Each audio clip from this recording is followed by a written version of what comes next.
Okay, well, Okay. okay. Recording. Thank you. Okay. Go ahead and take it away, Sylvia. Right, thank you. Let's share my screen.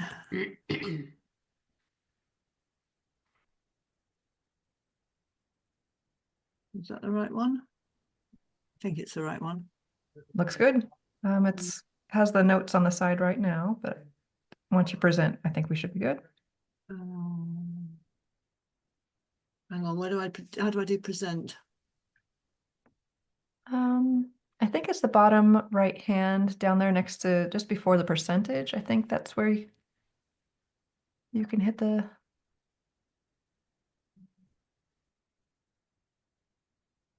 I've got something covering it on my screen, so I can't quite see. There you go. That slideshow. Yes, perfect. Okay, now I'm panicking because I can't see what's coming next, but I'll just have to go. Anyway, I called it the nuts and bolts of memoir writing because some people are still at the beginning of their journey, some people are further on. But I've done quite a lot of courses and studying myself, including an MA and some other courses about memoir writing. And each time I've learned something new about the basics as well as what's coming next. So and how to sort of extend and improve my style. So just briefly, we're going to talk about why write memoir, first of all, and how to get started.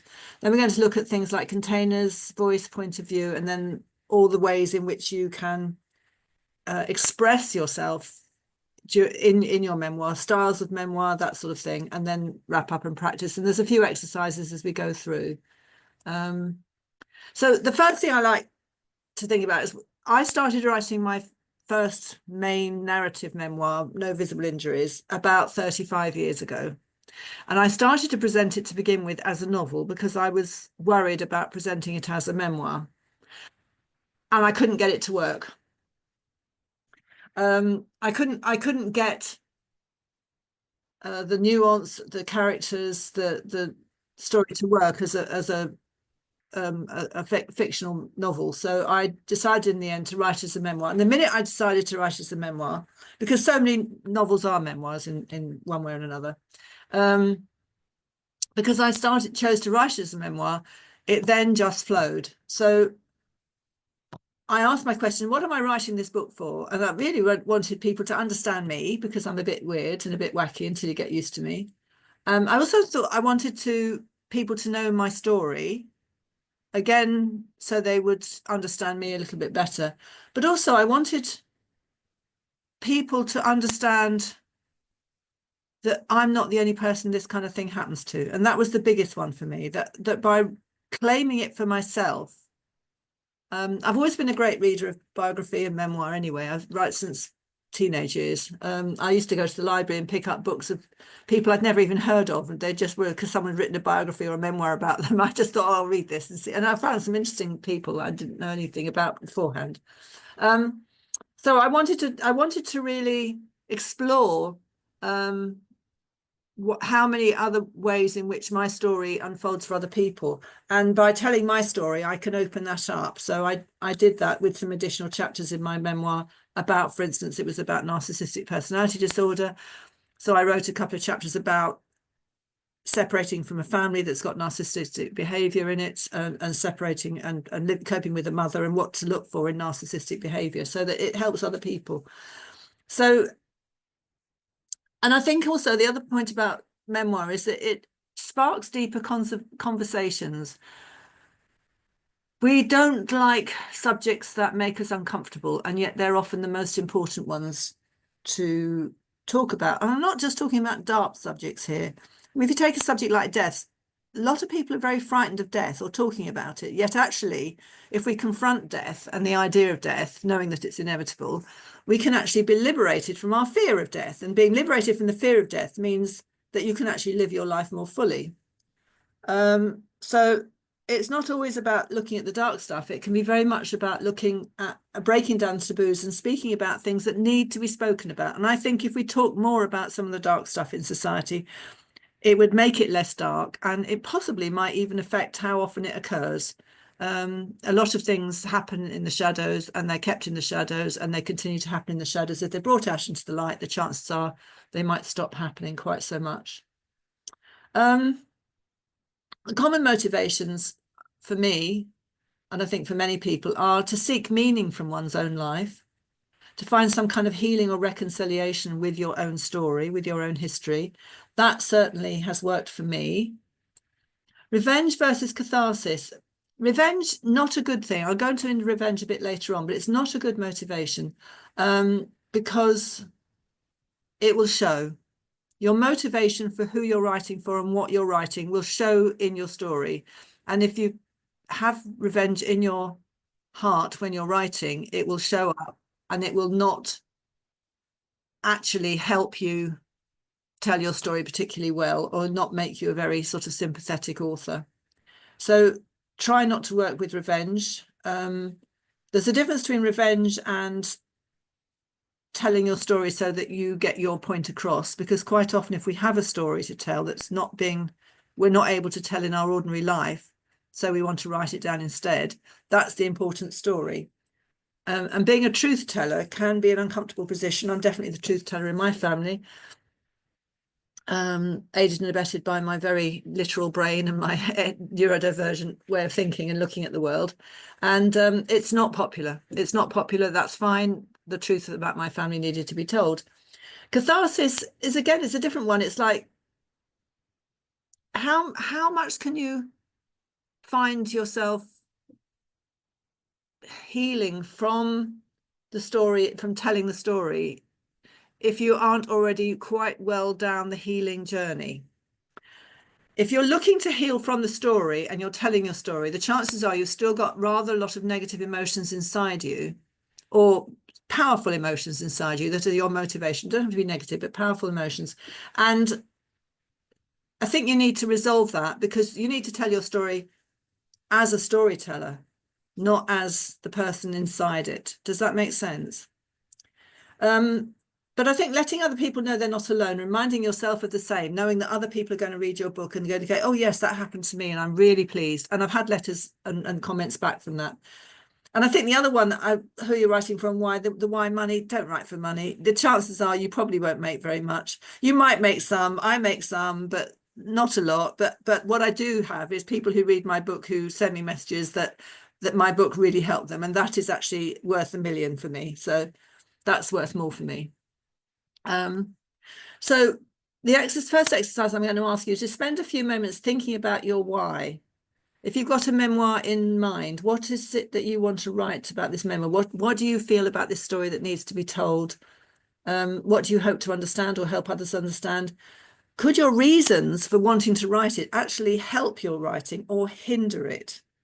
And we come back to motivation being a core factor, sort of like revenge, or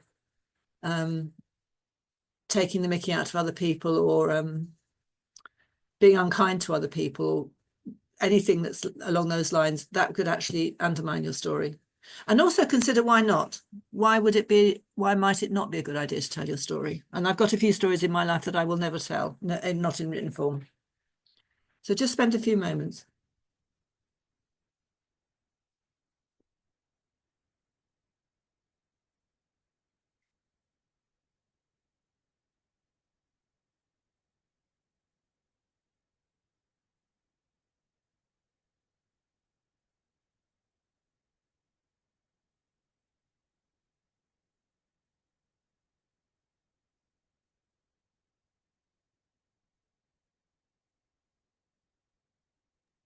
Sylvia, Parton is asking if we should write this in the chat or just write this for ourselves. Just write it for yourself now, and if we have a chance at the end, we can share some of our thoughts with each other. But I think just write it down for yourself at the moment. Thanks, Christina. I just saw that.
I'm going to move on now because there's a lot to get through, but you can come back to that idea, but it's a very important idea, important exercise to think about. It'll help you a lot in both what you're writing and how you write it, and also how you market it, which I'm not going to cover today, but it's an important part. Now how do I do? Oh, yeah.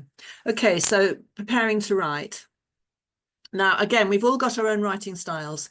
Some authors find a flow. This can manifest in their final writing. An example is Diana Radovan, one of our members, called Our Voices, in her book, Our Voices. Some authors don't know what happens next until they write it. And this is true of my husband. He doesn't know anything about what he's going to write until he sits down to write it. And the stuff that comes out of his head, let's say it's interesting. He's got a very interesting way of looking at the world.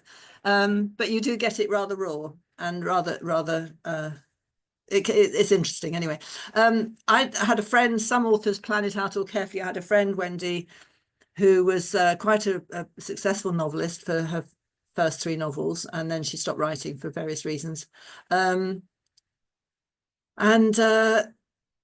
She had her husband built her a writing room in their garden, and she had this huge wall that was just covered in post-it notes and bits of information, postcards, whatever she had.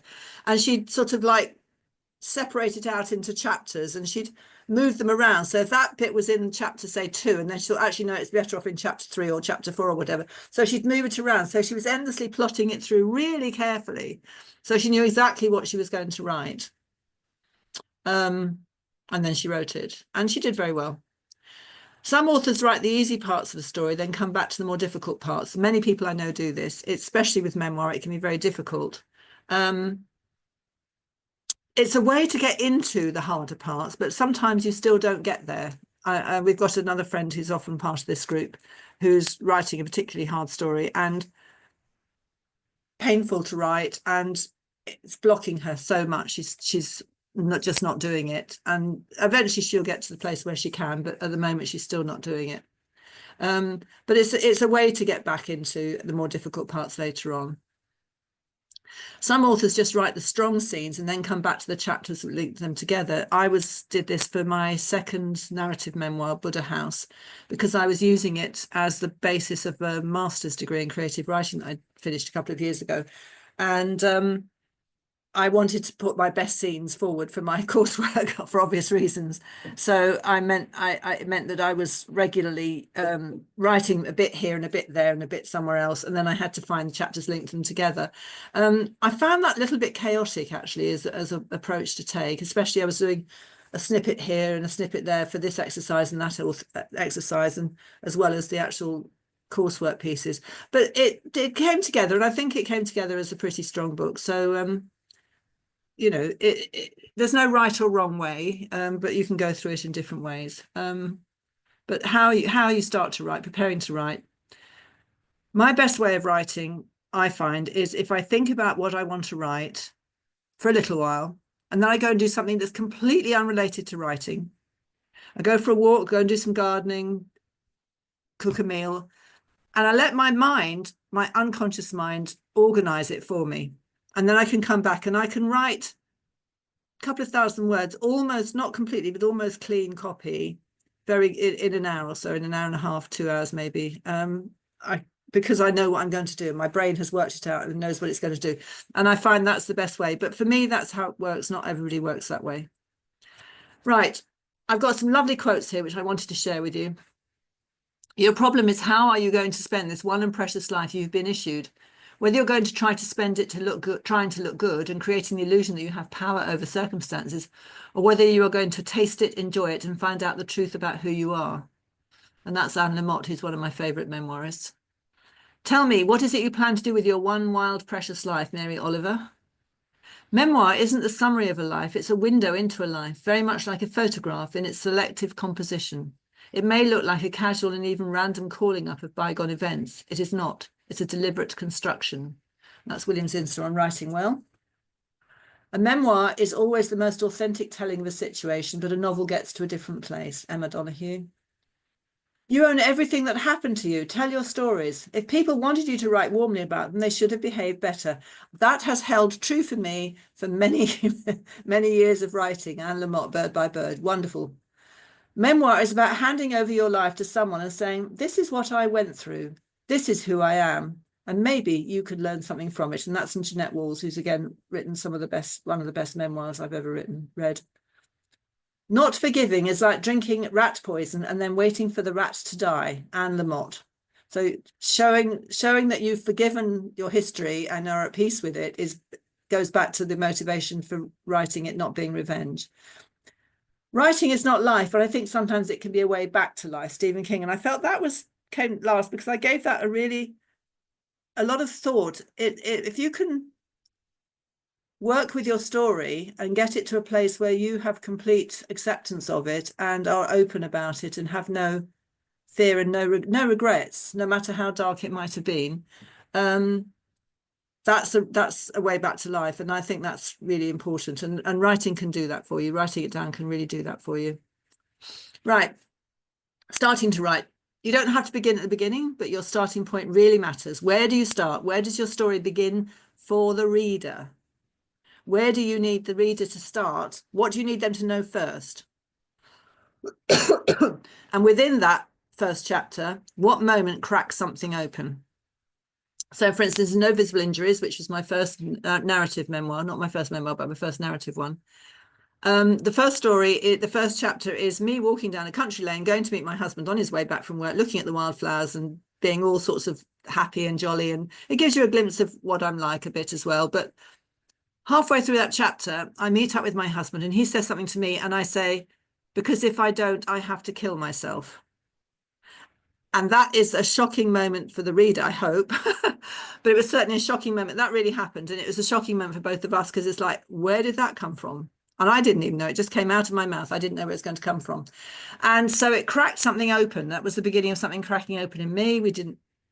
We tried to look at it on that particular evening, but it didn't happen. But what it does is opens the story up to something seriously significant is going to happen here. And so in chapter 2, I can go straight into the darker stuff, going back in time to where it all began.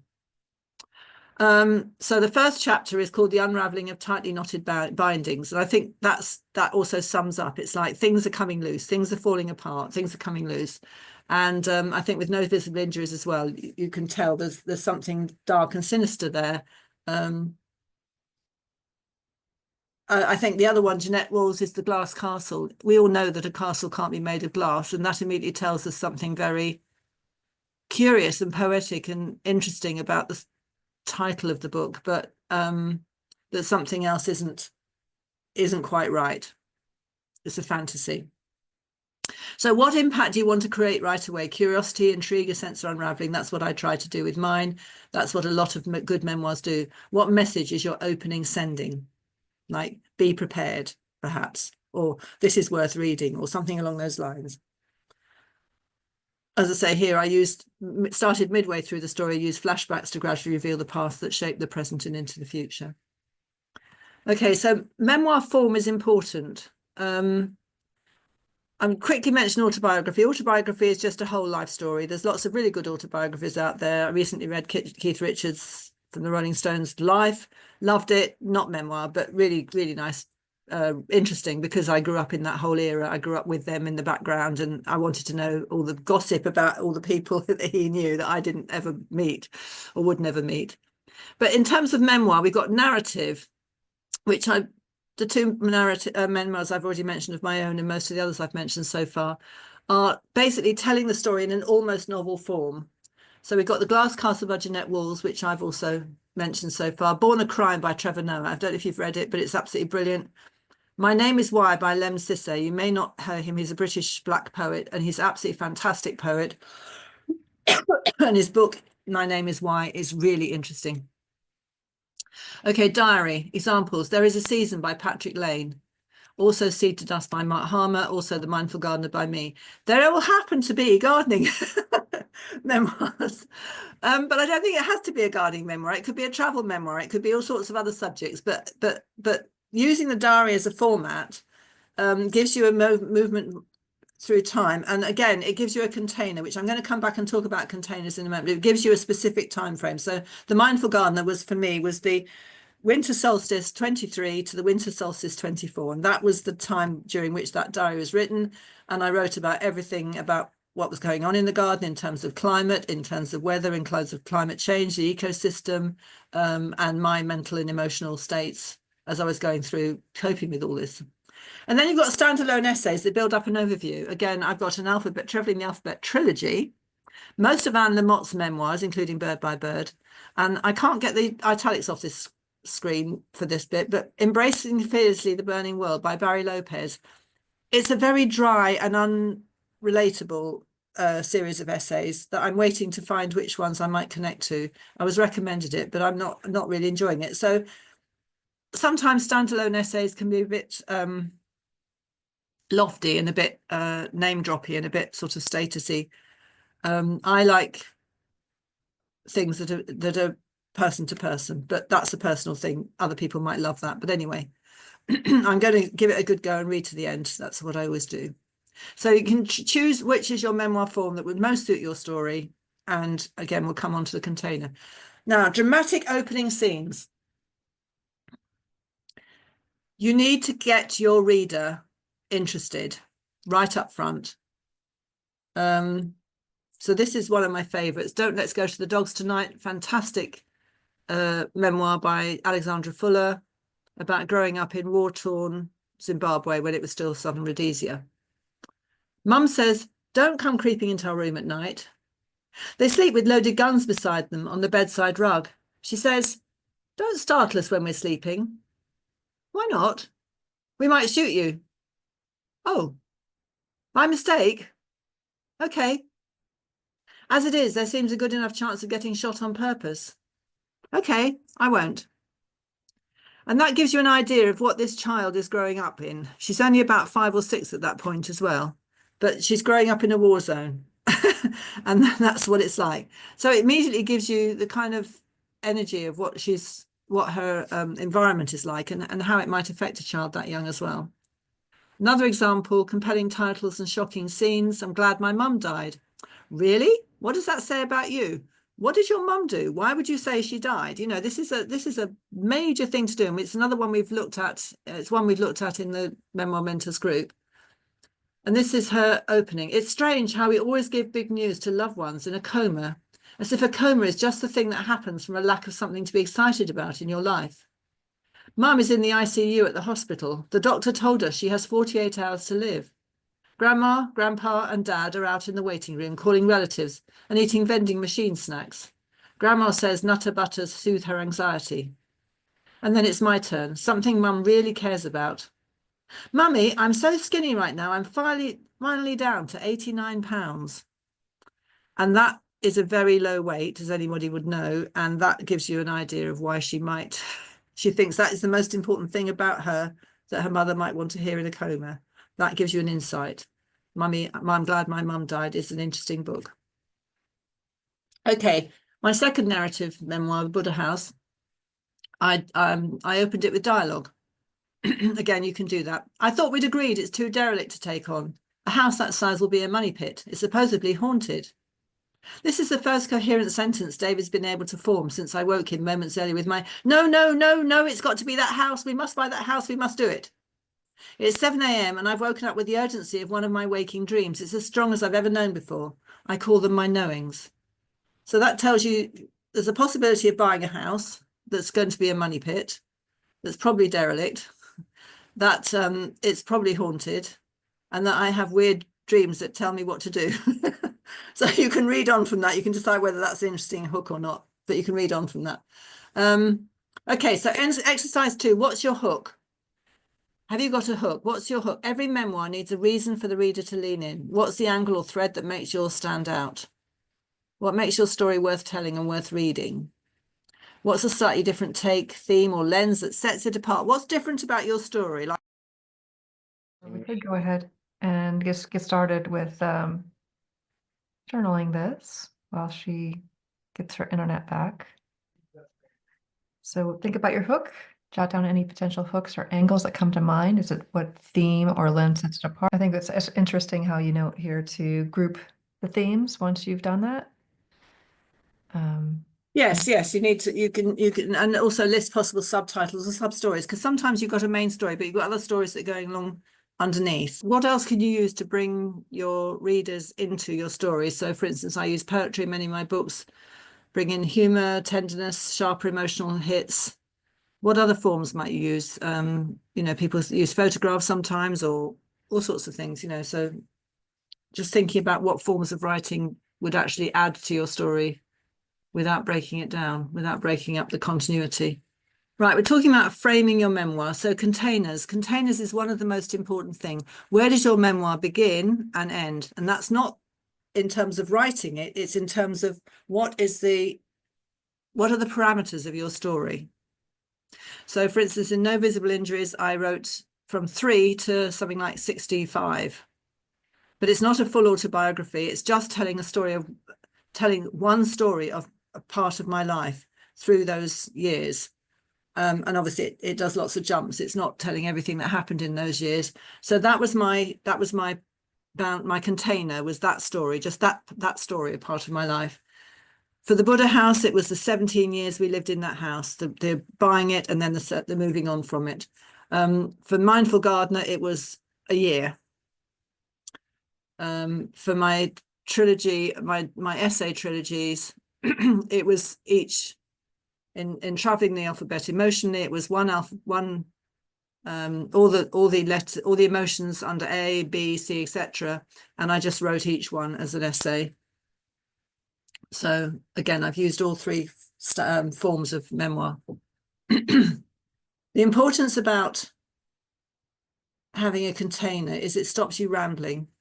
It stops you losing focus. It stops you going off on too many tangents. One of my greatest faults is tangential thinking. I'm a diasporic, whatever they're called. Anyway, I think in scatters, and to bring it all down to one can be quite hard for me. But it's really important to get your container. What is the beginning, middle, and end of your story? And don't go outside those containers unless you absolutely realize you need to, and you cannot tell the story without it. And those boundaries help to avoid you rambling, keep the story tight, tell you what's included, and more importantly, what you leave out. You don't need any unnecessary detail unless it's giving you more insight about the main characters, in which case it's not unnecessary, of course. Every story has threads. So which ones do you pull and which do you leave well unknown? It's a bit like unraveling a life. You know, if you pull the wrong thread, you can end up with no sweater left at all, as it were, like in the cartoons. But the important thing is, if you're pulling a thread to tease it out, to talk about it or to write about it, you need to know which ones you're pulling and not the ones that might be dangerous. Will your story follow a linear path or weave through flashbacks?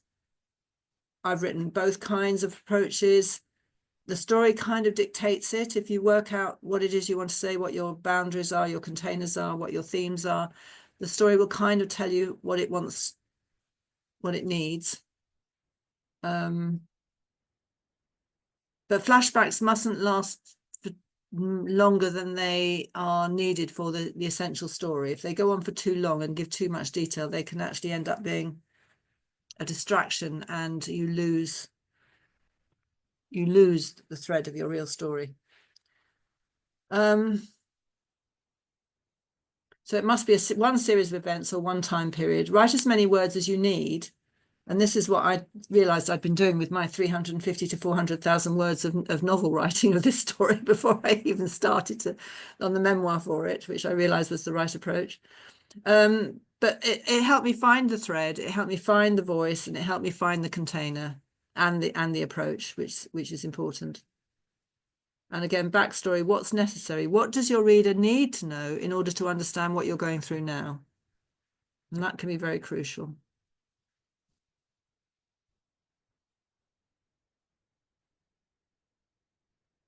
And the other thing is, what's your unique writer's voice? Do people know you're writing from your words, irrespective of your content?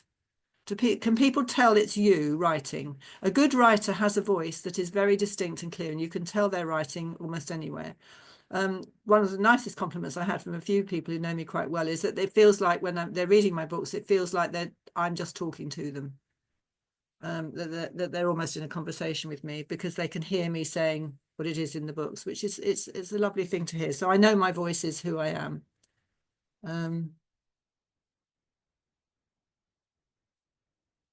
Which in memoir, I think who you are as the writer, if you're writing about your own life, is probably one of the most important things. The reader is wanting to find out about you. Right, approaches, point of view and perspective. When you're writing a memoir, you're writing your story, but you're not the only one in that story, and you're not the only one who's got memories about it or interpretations of what happened. So can you acknowledge other people's memories or interpretations? Can you actually include them? And I think that if you can, depending on the type of story you're telling, but if you can, it shows that you are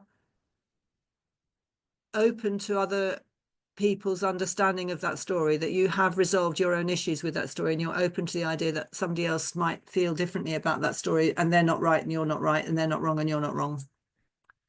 So whose truth are you telling? It's important to remember that there is more than one truth involved in your life.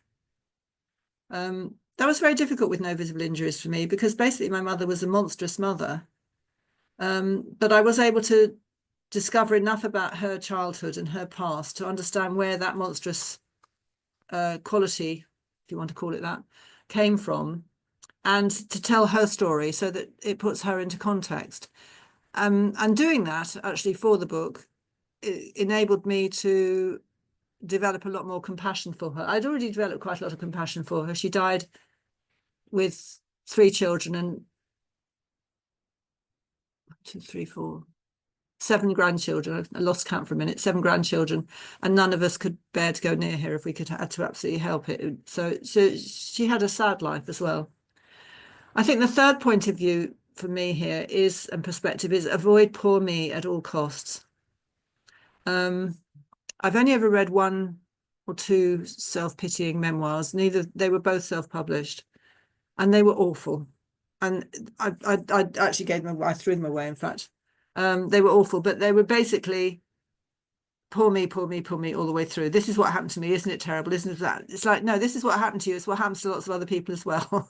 Get over it, but tell the story. It's not about not caring about that other person. It's about recognizing that they're not the only ones, and the way they're writing it is as if the world owes them something for having had that experience. So if you can just describe what happened to you or what's happening in the scene that you're writing, and we'll look a bit more detail about that in a minute as well, and leave it to the audience to empathize as much as possible. You can say what happened to you as a result. What was the outcome of that? What was the effect of you? Like I described what it's like to have a breakdown. But again, just describing what happened to me. So you might think what I went through and what led to my breakdown isn't that big a deal, or you might recognize, oh gosh, that was a big deal, or you might not understand why it was a big deal for me, but that's up to me to write that in as compelling a way as possible. For instance, structure and time, I've already talked about linear paths and flashbacks and one period of events or time period, so I think we can skip that bit. But again, it's something to consider about, think about all the time. Right, so I have an exercise now, collecting the ideas together. What is it makes it slightly different? Something gives your memoir worth bothering to read. Have I done this already? Yeah, we did this. Yeah, sorry. Okay, I'll move on. Okay, writing dialogue. An approximation of what is said is good enough. Real dialogue is mind-bogglingly awful to read. If you've ever tried transcribing it, when I was doing some research for some of my psychological, when I was at uni, research projects that I was involved in, transcribing interviews word for word, which you had to do, it was awful. I so wanted to be creative with it, but I wasn't allowed to. I got told off for trying to sort of skip a few ums and ahs and things, but you're not allowed to. You have to write it down word for word, because you have to unpick what they said word for word in order to do the study. But you do need to remember, sometimes we can remember the exact words, and sometimes the exact words are the most powerful form of words. I remember in one event which still imprinted on my brain was my stepmother asking me if I would wanted to go and live with my boyfriend, and I said yes, we talked about it. I didn't say yes, I wanted to. I said yes, we talked about it. She said, you can borrow my car to move your things down, would you? And then the next sentence was, will you be here for dinner? And it kind of like gave me a very clear message that I wasn't wanted, and would I go right now, please? And I'd only just finished my A levels about a week earlier, so it was a bit of a shock, really. But so I remember those words exactly, but I don't remember most of the other things she ever said to me at all.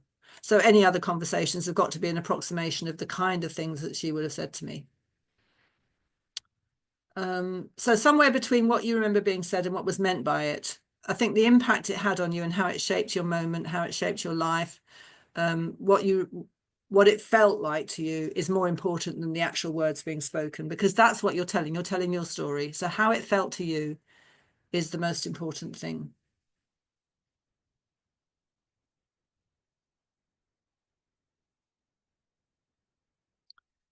Okay, the next point I want to talk about is honesty, really. So your audience may shape what you include and how you tell your story. Are you writing for family, for strangers, for a niche group, or a broader audience? One of our regular members is writing purely for family. She wants her family to have a record of her life, her grandchildren and great-grandchildren to have a record of her life and her family's, the family life, the family story. And so she's writing this wonderfully beautiful memoir, but it's only for family, so it's not going to be published in any external way. We have the pleasure of listening to what she's saying and hearing her story in our writing group, but that's a separate thing. I know I'm writing for strangers, possibly a niche group, like with the Mindful Gardener, mostly people who like gardening or who like mindfulness and the combination of the two, possibly people who like interested in the environment and ecosystems and climate change and all that sort of thing as well.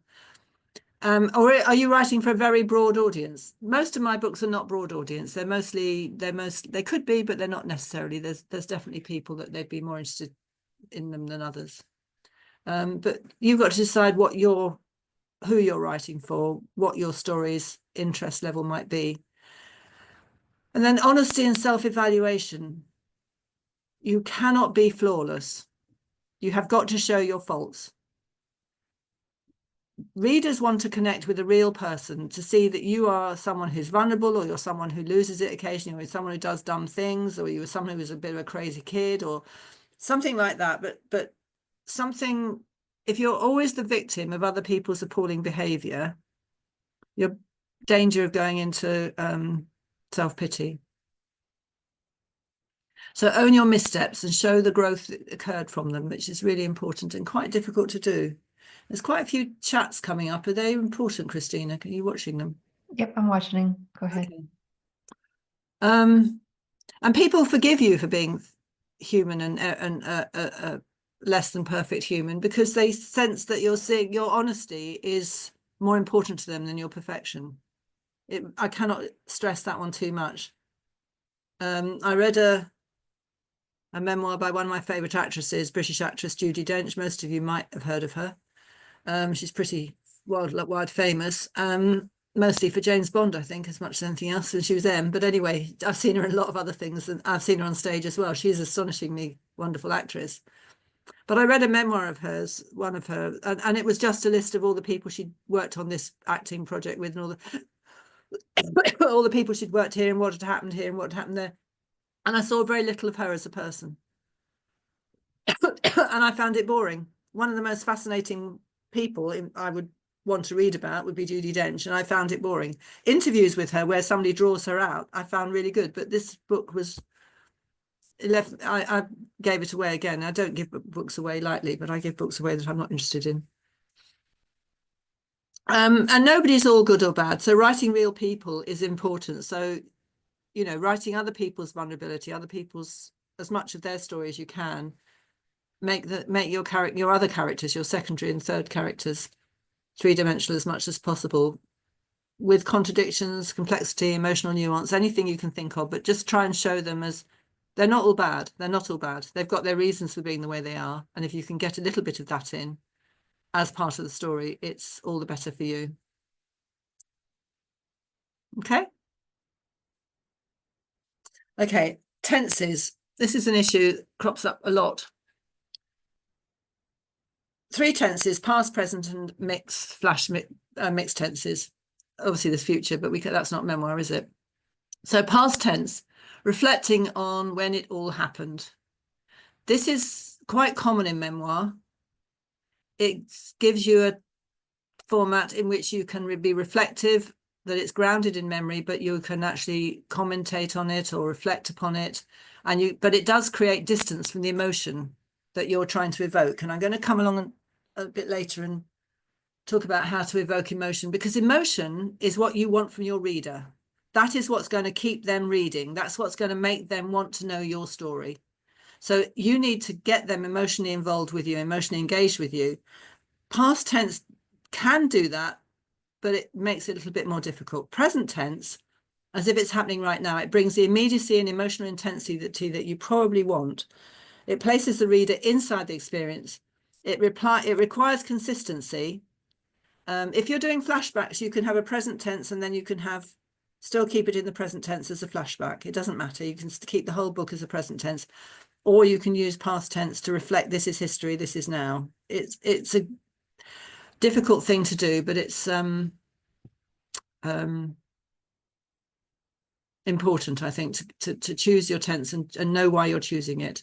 And again, it might be difficult to include a lot of reflective insight, but not impossible. You can do that, because what you can do is you can have an event and then you can have a bit later on, suddenly I realized what had happened there was this, that, and the other. So you can actually bring it in later on and show that you've learned from that experience. Flashbacks and mixed tenses, present and past interwoven.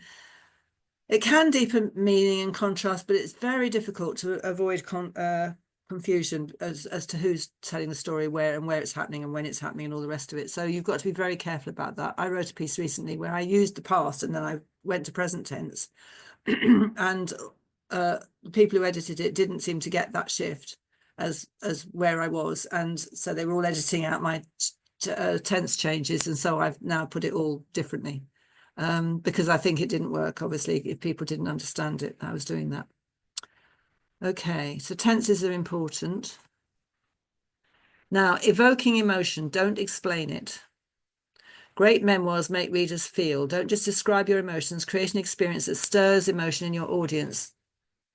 How do you do that? How can you do that? And that's one of the things. I might even do a separate workshop on this at some point in the future, but one of the things I learned, I'm also a performance storyteller, and we had a wonderful series of workshops actually by a fantastic British storyteller called Nell Phoenix, who introduced us to the rasas. Now, the rasa is an emotional, it is a theatrical thing, and it's how do you create a mood? How do you create an emotion in your audience? But I can see and saw immediately when she was teaching us this was about how we behaved and performed our story to make the audience engage with us. But actually, it's the same for writing. How do you make the audience engage with you? How do you get them to have those emotions without telling them that that's what you want to have? So there are 9 rasas. I'll just go through them very quickly. You've got erotic, which is sensuality, joy, balance. And this is to do with connection, with physical experiences, to do with beauty. There's a lot more to it than this, but this is just a very brief oversight. You've got comedic, which is humor, irony, lightness. Awkward encounters, family absurdity, any kind of, I don't know, Charlie Chaplin-esque slapstick type events that happen in everybody's life, where somebody falls over the proverbial banana skin or something, anything that can make you laugh. Sympathetic, which is grief, empathy, sorrow, compassion should be in there as well. It's about loss, loneliness, tenderness. Again, lots of other things in that list to add. Then we've got raging, which is anger and injustice, abuse, betrayal, indignation. Heroic, triumph and courage, moments of survival or clarity. Terrific, terrified, fear, anxiety, dread, danger, suspense, uncertainty. You can almost imagine, like, say you're telling the story of Red Riding Hood and you want the terrific energy to come in, because you've got the young girl being stalked by the wolf in the forest. And so how are you going to, what words are you going to use? What emotions are you going to evoke just by your words, and in performance case, by your physical actions as well. But if we're looking just at words, it's also important to do. So you've got odious, disgust, repulsion, addiction, shame, illness, mysterious, awe, curiosity, wonder, spirituality, dreams, and the unknown. I like that one. That's one of my favorites. And peacefulness, stillness, acceptance, nature, recovery, grace. So you want to create the emotional, coming back to containers away, you want to create the emotional container that guides your reader into the response you want them to have.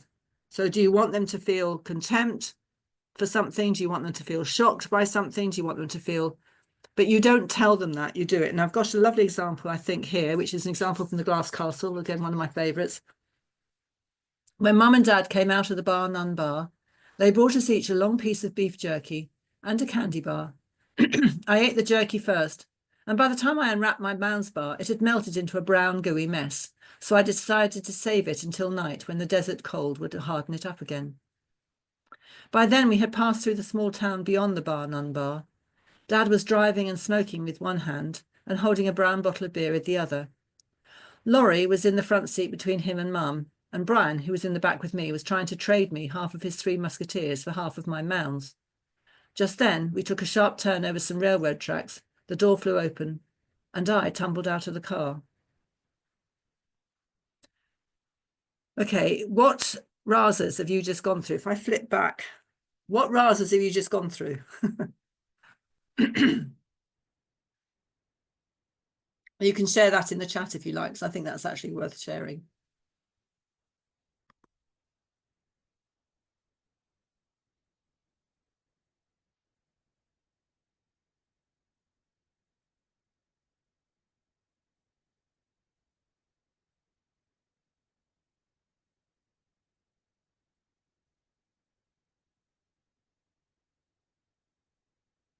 Yeah, you've got comedic, there's humor in there, definitely. Terrific. It's terrifying, this idea.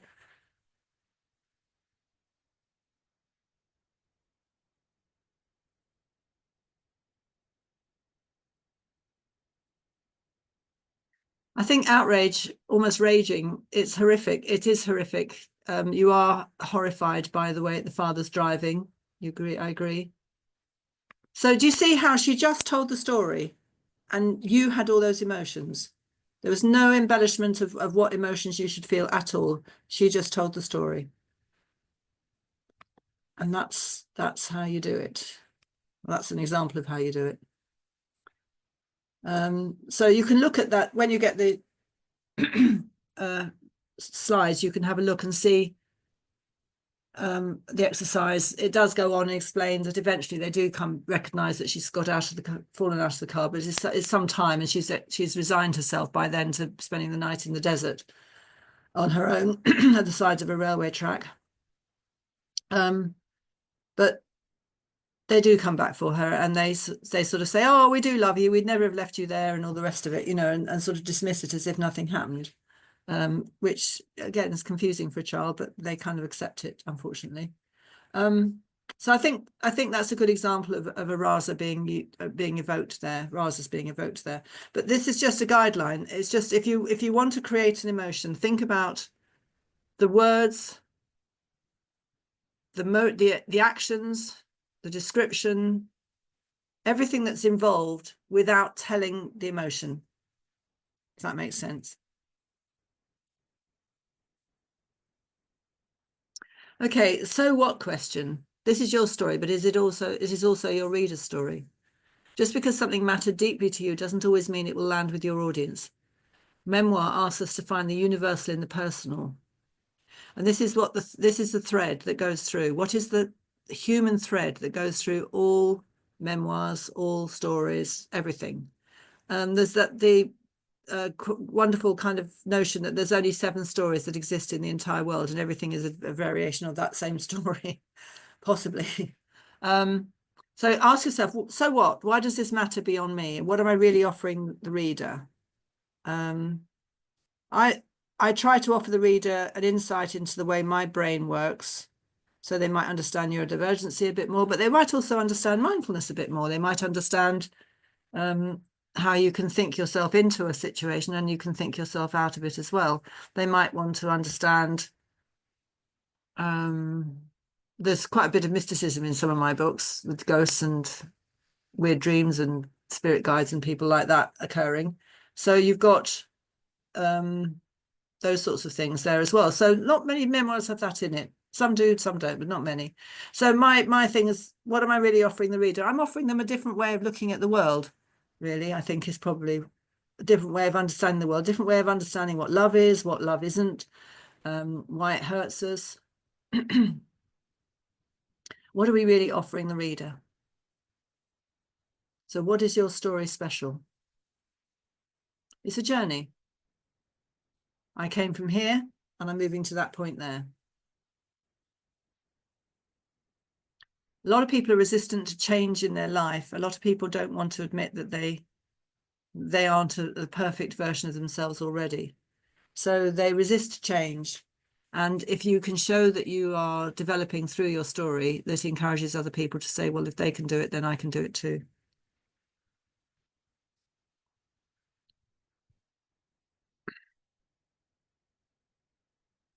Memoir is not about impressing people with your life. It's about inviting them to see something that's true, real, and deeply human. This is the last slide. Gosh, it's gone very quickly. I've got another hour to go. Never mind. Memoir is not about impressing people with your life. It's about inviting them in to see something that's true and deep and really human. And I think that's the thing, isn't it? That human beings are pretty interesting people, interesting phenomena on this planet. You can get films like The Lion King, but the only reason they're interesting is because they've been converted into human emotions and motivations and things. Anthropomorphized, I think it's called, isn't it? But anyway, the words escape me at the moment. An old age thing. But I think humans are interesting because we're so complex, because we're so varied, because we're so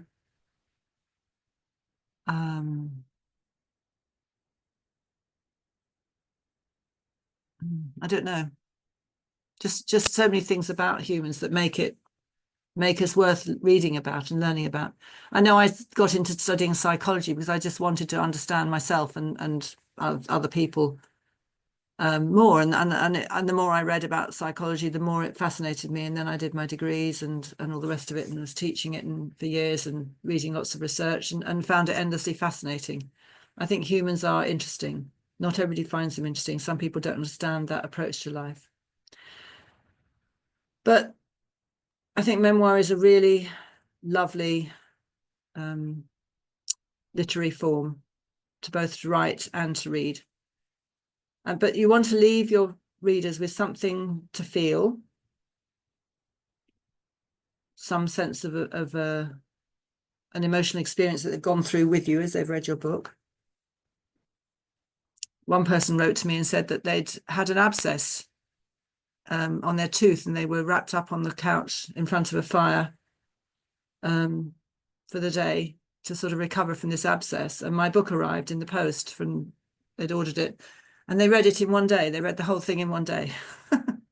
And it said that they forgot about their abscess and the pain they were in and everything completely.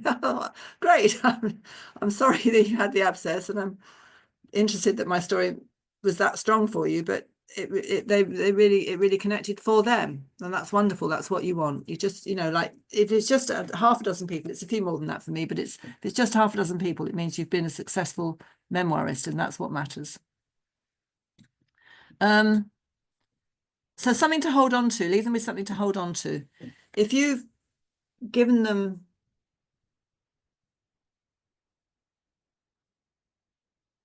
challenges for their own life, to recognize what's happening in their own life, to change something that's happening in their own life, to understand their own or someone else's story with more depth, to be more compassionate in general, because we don't know other people's stories and it's easy to judge without understanding.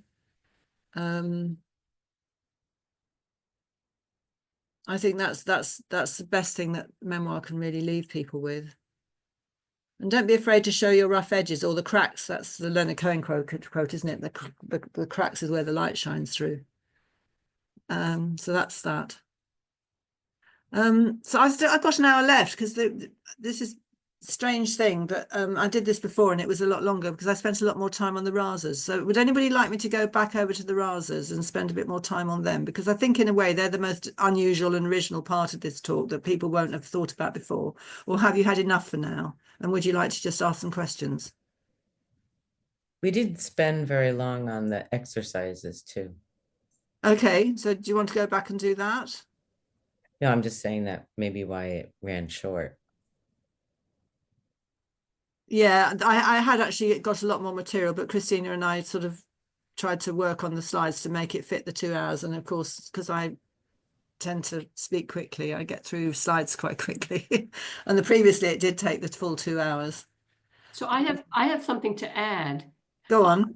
Sylvia, when you were talking about this famous topic, people say, "Oh, how do you write?" Right? You ask 10 writers and they all say something different. And I struggled with that as well. I started out when I wrote my memoir, I wrote separate chapters and then they didn't fit. But I read a tip somewhere that maybe it will help other people. Excuse me. I took different colored index cards and I used a different color because I had this problem with different eras of time. And I had 3 different eras in my memoir, and I wanted to make sure that I didn't give one era too much time. So I used a different color for each era. And then I just summarized in bullet points what happened on each page or in each section. And then I laid them all out and I rearranged them to a certain extent to see what order I wanted them in. And then in the end, I wound up writing my memoir with flashbacks. And it was using the colors and going through. And it also helped because, I mean, when you write a whole book, it's hard to keep all of that in your working memory, right? So for that, going through, I mean, it took me a couple of days, but writing these bullet points on the colored cards and then rearranging them, that really helped me find the right order to write the book in. So that's another technique. I mean, there are lots of techniques. I just thought I'd share that one. Yeah, thanks, Brenda. That's really cool. So far, I've never had that problem. I just go for a walk and let my brain tell me when I get back, but not everybody's brain works like mine does. I have got a very strange brain. I'm used to it. Yeah, I've done something like that with Scrivener to color code things. So Lisa said she would like to see more on the rasas, and Okay. Archon suggested that maybe we could go over share some of the things from our exercises. And Yeah, definitely. Gina's got a couple of questions we can talk about when you're ready for that too. 5 minutes, stand up, stretch, come back. I think we need a break. Yes, definitely. We need a break. So good. have 5-10 minute break and then we'll come back and have a look and see Right. what. Great. Okay, so here we've got a list again: erotic, comedic, sympathetic, raging, heroic, terrific, odious, mysterious, peacefulness. When you're writing a memoir, you want to take your readers on that emotional journey that's going to make them really want to stay with you for your whole book. So you use scenery, feelings, imagery, words, behaviors, actions and reactions, inner and spoken dialogue. These are the tools with which you evoke those emotions. So when you're thinking about, I don't know, let's use Red Riding Hood because it's one of the stories I do tell for storytellers, for children. And I make it quite scary, but safely scary. So you're thinking scenery, you're thinking a forest, lots of trees quite close together, maybe a little bit dark, maybe some brambles in patches, maybe, you know, sunlight filtering through and the odd little flower sort of showing elsewhere to show some lightness. So you want to kind of make the forest feel a little bit safe and a little bit very unsafe. Feelings. What feelings does the forest invoke? What feelings does the situation invoke? What feelings does the journey to visit her grandmother invoke in her? So what's she thinking about? Inner spoken dialogue. What's she thinking about inside herself? What image are you going to use? You're going to describe the trees, just there were lots of oak trees and ash trees and birch trees. And so you're going to just describe them. Or you're going to give them, personify them in some way. You're going to give them some kind of shape or form or color images that, you know, did the trees suddenly look as if they had strange faces on them in the bark? Something like that to make the forest more interesting. So the imagery that you use to describe the forest, to describe the scenery, which obviously is down to words. So you're going to use words that are scary or words that are comforting or words that are neutral. You don't want too many neutral words in there because you're trying to evoke emotions. So think about it. What are you trying to do? And what's her behavior? What is her behavior? And is the wolf there yet, or is it just the forest? What's the forest doing? Is it blowing around with the wind in the trees above, making strange noises, which means that she can't hear the wolf coming up behind her? Or, you know, what else is happening? So what behaviors are going on?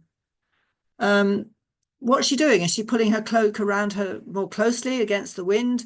Is she rushing slightly, risking falling over or tripping? Or is she stopping to linger and pick flowers? So her actions and reactions to the sights and sounds of the forest.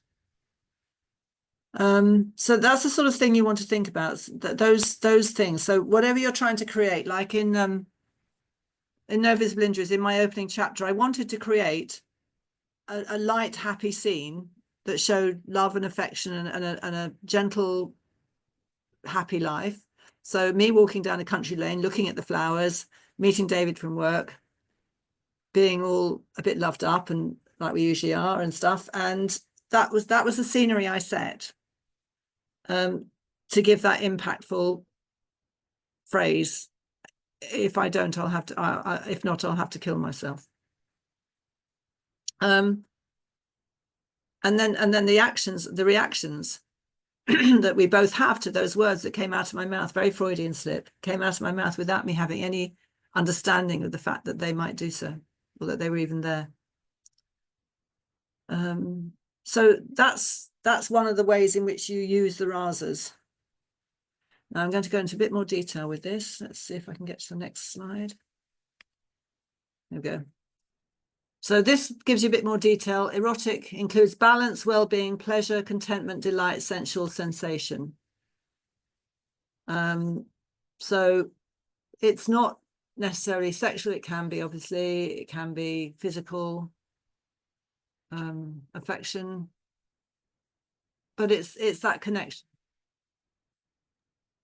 Taste and smell. I think that's more, Sensual.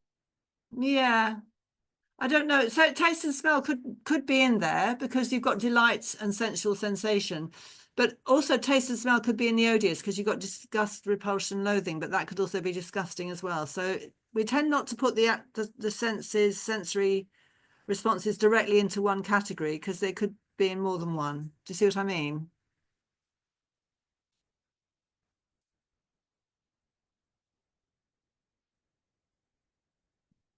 I mean, you might have had your very first bite of a chili, for instance, and be absolutely terrified that your mouth is about to burst into flame and fall out or something. You know, I mean, that could be terrific because you've never had a chili before or something like that. So, you know, you could have quite a few different reactions to taste as one example.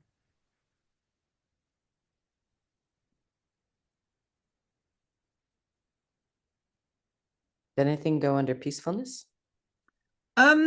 It's fairly self-explanatory, peacefulness. That's why nothing goes under there particularly. But yes, just tranquility, calmness, tranquility. I suppose I could add that in. That would be a sensible thing to add, wouldn't it? I can do it on here. Whoops, no. Go back. We can write it down. Yeah. Well, you're going to get copies of the slides and the talk anyway, so you'll get most of this anyway. I'll send these slides through as well. Yeah, I dropped a link in earlier that has, if you put your email in there, then I will send you a copy of the slides and a copy of the presentation recording. I'll drop it again.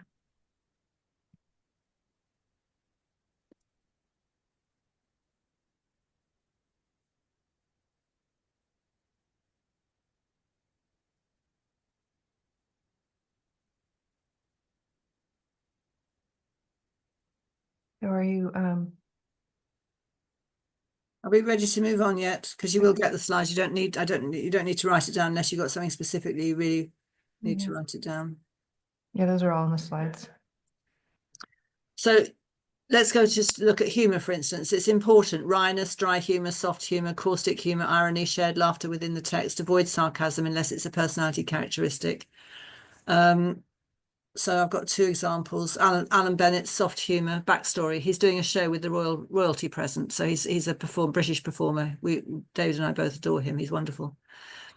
I was wearing a new velvet suit, and it was only afterwards that I discovered my flies had been open throughout. Never mind, said the lighting assistant. The spot was on your face.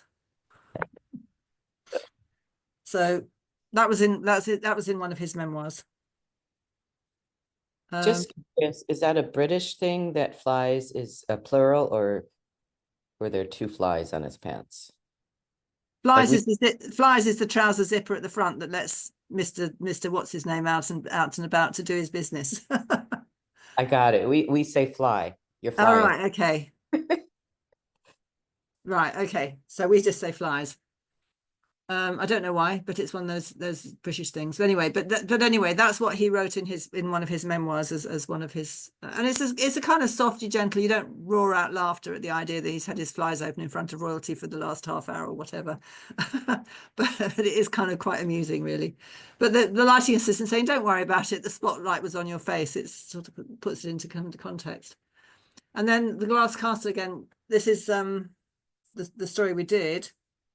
But then this is the next bit. So she's fallen. I rolled several yards along the embankment, and when I came to a stop, I was too shocked to cry, with my breath knocked out and the grit and pebbles in my eyes and mouth. I lifted my head in time to watch the green caboose get smaller and smaller and then disappear around the bend. Blood was running down my forehead and flowing out of my nose. My knees and elbows were scraped raw and covered with sand. I was still holding my Mounds bar, but I'd smashed it during the fall, tearing the wrapper and squeezing out the white coconut filling, which was also covered in grit. Once I got my breath back, I crawled along the railway embankment to the road and sat down to wait for Mum and Dad to come back. My whole body felt sore. The sun was small and white and broiling hot. The wind had come up, and it was rolling dust along the roadside. So what emotions did you get from that one, the second part of that story that we looked at earlier? My list was empathy for her, the horror of falling out as a, I don't know, 6, 7, 8-year-old child, something like that. Empathy, compassion, horror again, fear, anger for the parents for being so thoughtless and so unaware of their children. And Walls achieves this because she does not tell you what to feel. She does not give you directional clues. She simply tells the story as it happened, without judgment or suggestion even. It's very powerful storytelling. And that's the importance about memoir, is that you can tell stories like this in the first person, in the present moment, as if they're happening, and leave your reader with the horror. An autobiography, just to go back to something that Tangina's asked me in another question, an autobiography doesn't really give you that space. It's less powerful. It's more distant. This is what happened to me. I remember feeling awe and shock when I read that. Yeah. And then oh my God. It's horrific. And then the last little bit of that piece, because I thought it was such a powerful section, I wrote the whole thing out. I waited for what seemed like a long time before I decided it was possible that Mum and Dad might not come back for me. They might not notice I was missing. They might decide it wasn't worth the drive back to retrieve me. That like Quixote the cat, I was a bother and a burden they could do without. I was scraping dry blood off my leg when I looked up and saw the green caboose coming back around the bend. It hurtled up the road towards me, getting bigger and bigger, until it screeched to a halt right in front of me. Dad got out and tried to give me a big hug. I pulled away from him. I thought you were going to leave me, I said. Oh, I'd never do that, he said. Your brother was blubbering so damned hard we couldn't understand a word he was saying. Dad pulled the pebbles out of my face, some buried deep in my skin, so he reached for a pair of needle-nose pliers. He took a handkerchief from his pocket and tried to stop my nose bleeding. It was dripping like a broken faucet. Damn, honey, he said, you busted your snot locker pretty good. I started laughing really hard. Snot locker was the funniest thing I'd ever heard. Once I got back in the car, I told Mum and Laurie and Brian the name Snot locker. They all started laughing as hard as me. Snot locker. It was the funniest thing. Really powerful writing, isn't it? It's like her way of coping is just to laugh at the dad is so cavalier and so kind of unconnected with his own children, his own daughter. And that's laughing about it is their only survival technique. And it says so much about the dysfunctionality of the family. And yet there is a lot of love there because everybody wants to be okay. Everybody wants it to be all right. So I that book was astonishing, really. But anyway, oh, that goes on to something else. So that's really that was the best example. I went through loads and loads of memoirs to find that extract, but that was one of the best examples of how she'd used the rasas, that she'd created the scene, like the pebbles in her face. You've got real empathy and compassion for her there. The broken mounds bar with the coconut oozing out, covered in sand. I mean, like, these children seemingly don't have a lot, and she's lost her mounds bar. It's tragic. She gives you so many emotional clues with just those tiny details, just peppered in throughout the whole. Every single word counts. I think it's some really powerful writing in that one, and it really shows the rasas and how they work well. And I think that's another reason why informed reading of memoir is really helpful, because we can see why something works, how something works, and why something works, and not necessarily replicate it, but find our own way of achieving the similar goal and a similar outcome for ourselves. So that's a bit more about the rasas. Anybody got any other questions that they'd like to ask about them? Are you okay now, Lisa? Oh, She said, you need to read a lot while you're writing. And yes, that was what she needed on the rasas. yes, you do need to read a lot. I mean, I've got 3 books on the go at the moment. 2 of them are memoirs. We've just started Maya Angelou as our reading to each other thing. And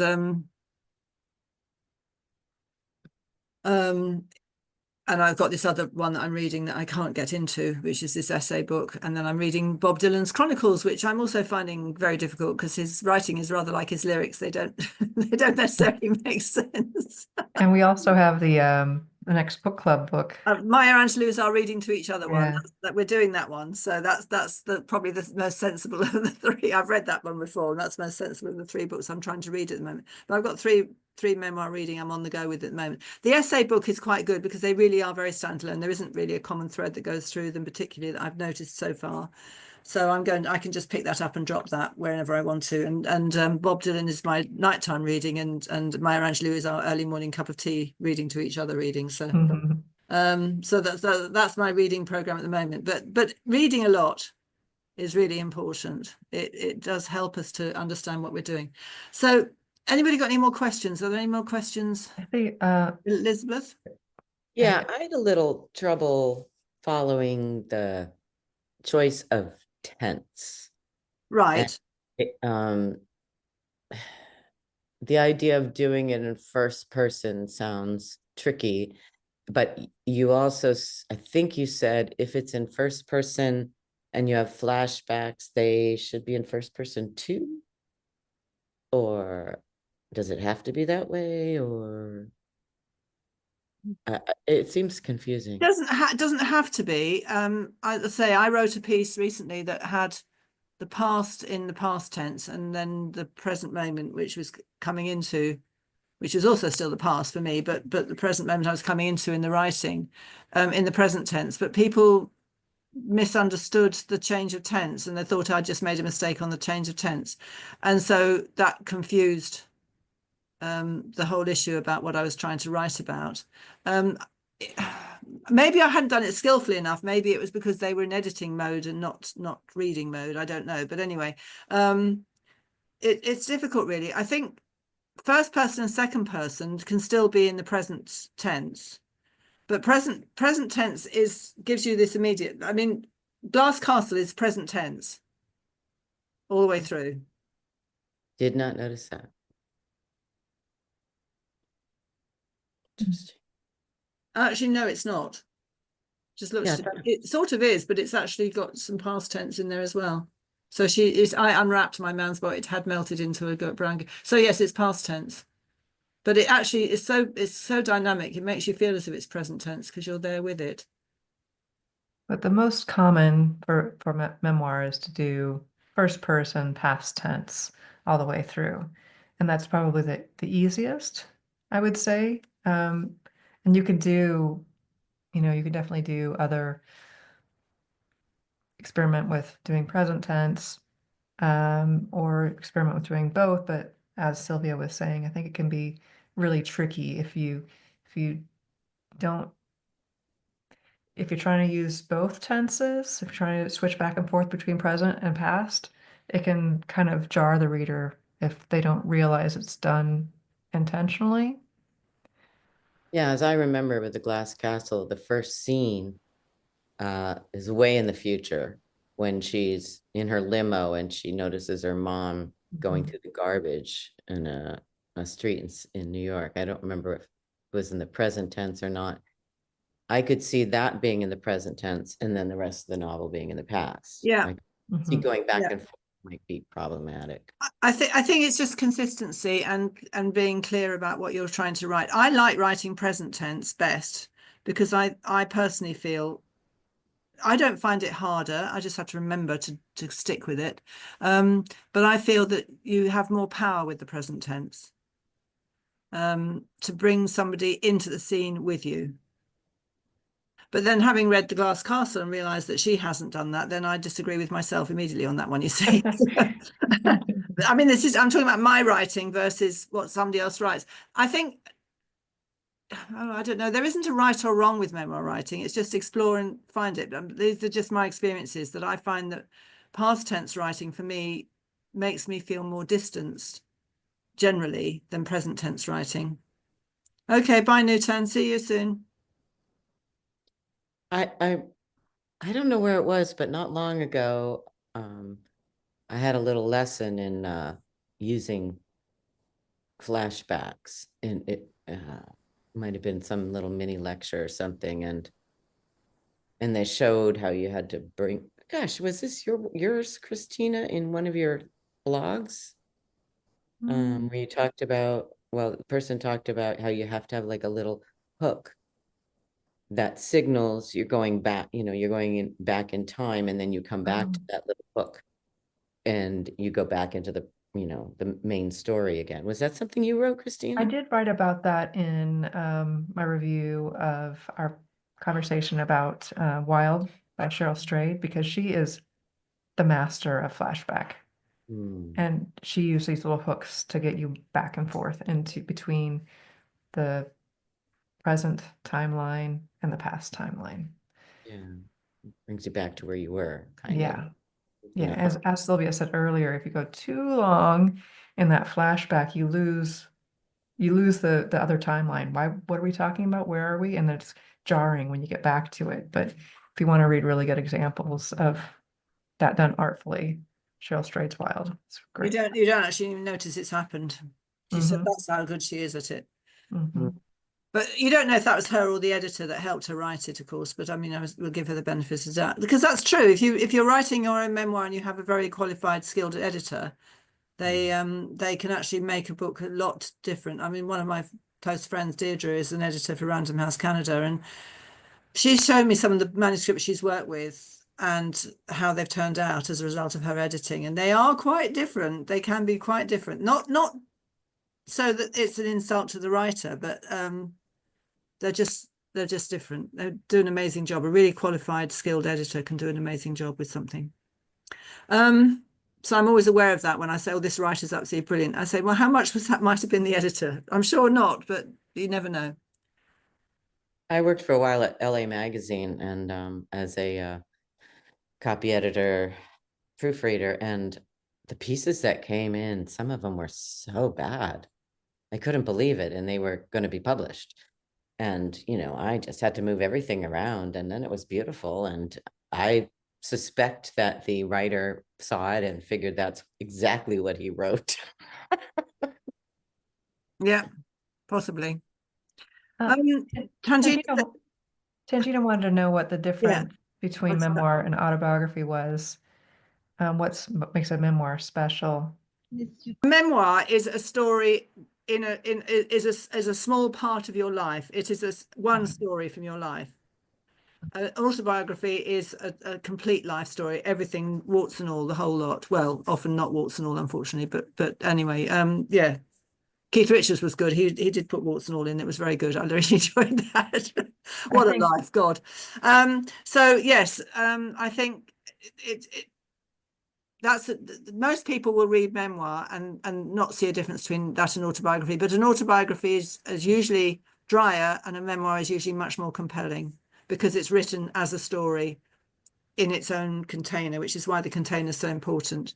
And I think the other question you asked, autobiography would be like typically it would cover the entire life, and typically it would be somebody famous who would write an autobiography, because mostly we're not really interested in every single detail about a regular person's life.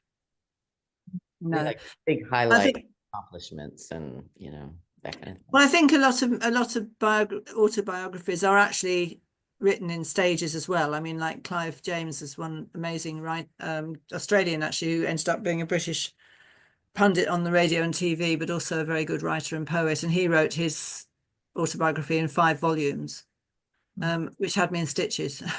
He's hilarious. And he's also a very, very profound poet. I really like his poetry. And in fact, Tangina's also asked, what if she starts your memoir with poetry? You can start your memoir any way you want to, just make sure that it works enough to hook people in. I mean, it doesn't matter what you do or what you say, but just remember that the first impression is what the reader is going to carry on with. And if that first impression is something that they're going to want to read more about, then yeah, and it doesn't matter. There is no right or wrong, only the key things you need to think about. Okay.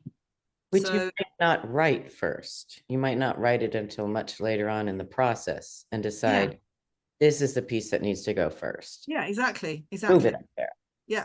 I mean, an example, I want an example. People write about their story, memoir as a story, but I am thinking if I import my poems in my memoir, because it's a diary, and is it okay? Because people, I think, don't know about writing memoir with poetry. People, maybe, I have no idea. A lot of people write memoir with poetry. I've got entire collections of poetry that are purely memoir. The whole book of poetry is a memoir written in poetic form. So it's poetry is a perfectly normal format to write memoir in. It's just what you want to write, how you want to write it, how you want your story to be told, and are you going to keep people engaged? They're the questions you need to ask yourself, Tangina. Really, there's no right or wrong. I've used poetry in both my narrative memoirs. I don't think I've used it anywhere else. Yeah, I haven't. No, I used it in my garden book as well, The Mindful Gardener, my diary memoir as well. So yes, I use poetry all the time. Pardon? Diana Radovan used it in her. Yeah, a lot of people use poetry. It's part of who you are as a writer. And I find for me, poetry sometimes can get over a little scene that would take a lot longer to write. A poem can sort of bring it over, evoke it in more succinct way. That I don't want to go into detail. I just want to give a glimpse of it, and a poem will do that for you. And back to the memoir. Who's the guy who wrote Angela's Ashes? Frank McCourt. Yeah. Yes, he wrote several memoirs. Yeah, and one focused on a different story or a different time. But I mean, I think Sylvia or Christina was talking about a memoir could span 30 years, but just one story. One thread, yes, I said that. Mine expanded nearly 50 years, and it was one story, one thread. Then 50 years. You could still write another memoir that takes place in those 50 years, but it's focusing on something else. A completely different story. Completely different story. Like I say, I've got a story about an ex-partner of mine who was quite, and I've got a stalker as well. They're 2 different people. They're not the same person, but I could write stories about both of those, but I choose not to because I don't want to poke the bear. You know, it's just being safe, really, keeping myself sane. Oh, Tangina's gone now. Yeah, But it I think doesn't matter. I think you can do what you need to do to get your story across. I think it's the most important thing. I really appreciated hearing that, because I think I am trying to tell a couple of different stories. And I need to, just the idea of the frame that you gave us, I think is really helpful. And I need to sort of spend some time thinking, is it going to be focused on this, or is it going to be focused on this? And then what are the things that need to go in there? And then, do a little planning, which is not my brain's favorite thing to do. And if I try to plan and think, it's like, I'm like, my eyes are open and I'm inside a white cloud. It's just white. There's black. I could never do an outline when I was in school, until I'd finished the piece, and then I could go and do an outline. Yes, a lot of people work in reverse. I mean, we've all got are all. I think. I mean, everybody's neurodiverse. It's just how wacky and off the scale you are. Like me, with my autism and ADHD and PTSD issues, I kind of like hit a lot of buttons. But I think that we've all just got to find our own way into writing and just keep writing, really. But what I try to do is give key questions that you need to ask yourself while you're writing your memoir, rather than detail of how to do it. It's the questions you ask yourself while you're writing it. What does this mean? Does this matter?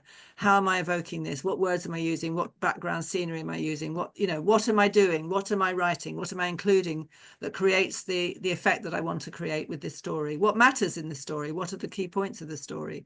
I think it was on Alison Wearing's who wrote Diary of a Memoir of I can't remember, anyway, of a fairy's daughter, about her gay dad. Confessions of a Fairy's Daughter, that's right, I couldn't remember what it was.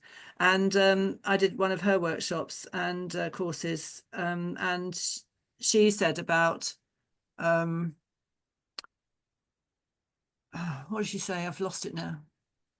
I was about to say something and I got lost in trying to remember her name. Getting into the story. Yes, I'm just trying to think. Oh, I hate my brain when it does this. I hate being old. I don't hate being old. I like being old, but I It's hate the being alternative. old. Oh, it'll come back to me. If it comes back to me, I'll put it on the notes or the slides or something like that. I can't remember what I was going to say. But that was a good example of telling her story plus telling her father's story And her plus mother's telling her story. mother's story. Yeah. Yes, And that that's was a good kind of what I example. want to do. So it's like, And I So think you were also talking about what to leave out, and maybe that Yeah. was what you were going to say. Yeah, I mean, I left out a lot of details, for instance, in some of my books and my stories, because I didn't think they were necessary. I think you got the picture. I didn't need to go into any more detail. It wasn't just one or two odd instances. I just depicted a few of them, and you could extrapolate from that how often it happened, or the kind of thing that was happening on a regular basis. So I think with the ghost story, the ghosts in the Clatterford house, in the Buddha house, they got covered fairly comprehensively because I felt they were important, and also they couldn't sue me. But I thought that was a kind of particularly interesting part of the story, because not many people have a house where you've actually got active ghosts doing things, causing problems, doing things, and making themselves known, not just to us, but to the people who came and stayed there as well. And David's still not sure whether he believes in ghosts or not, but I'm afraid any doubt I ever had has completely gone, because unless someone should give me a very good experience, but alternative explanation. But as far as I know, there was definitely ghosts that we live with. We got quite used to them, but it didn't bother me. I was quite happy to have them there. Ghosts and things like that don't worry me. I had one that used to sometimes turn my bedside lamp on or pull the shade up. We had those roller shades. Yeah. I mean, maybe those things happen by themselves. Maybe it was, but my siblings always told me it was the ghost of Mrs. Hoffman who lived there. I believed everything they told Possibly me. was. Possibly was, possibly wasn't. Yeah, Christine just said, does this say something I've already said? Sometimes I agree with you totally, except sometimes you do need to say something again because it crops up in a different format or something like that. So it's about, but it's one of the things I write quite a bit of poetry as well, and I've had quite a few bits published. And I took a poem which was actually, we were doing a theme on elegies, and I took a poem I'd wrote about my friend Hilary when she died, who's in one of my books in the Buddha House. And I took it to the group to workshop it. We workshop each other's poems, and Pat, who's a retired English teacher who knows what she's talking about when it comes to poetry in a rather intimidating way, but she's very nice about it, sort of said, well, if you want to take these lines out and these words out and these words out, you've got the same story, and you've got everything you need, sort of thing. And I, oh yes, okay, you're right. And she's just said, ask yourself this question exactly. Have I already said that in a different way? And if I've said it in a different way, does the different way I've said it make any difference to what I'm trying to say? And quite often it does. Sometimes, quite often it doesn't. Sometimes it does, and that's the distinction you have to make. I think there's no rules that are hard and fast about any writing. Actually, as far as I can see, they're the rules that you can follow, and then recognize that this is the moment to break them. This is the moment to address them, change them, whatever, you know. But I think understanding the principles is very helpful. Yeah. In the end, I only took 3 phrases and 1 line out of my poem. And it is much better as a result of it. Any other questions? I think we've answered everything in the chat. Really grateful. And so Christina, you're gonna email us the link Yeah. and the slides. link Not and- the second lot of slides. If you want them, I can send them on as well to Christina, and she can forward them on to you. The more detailed breakdown of the rasas. I can just add in those pages that were. You've got them as well, have you? Yeah, Yeah, of course you have. Of course you have. Yeah. Okay.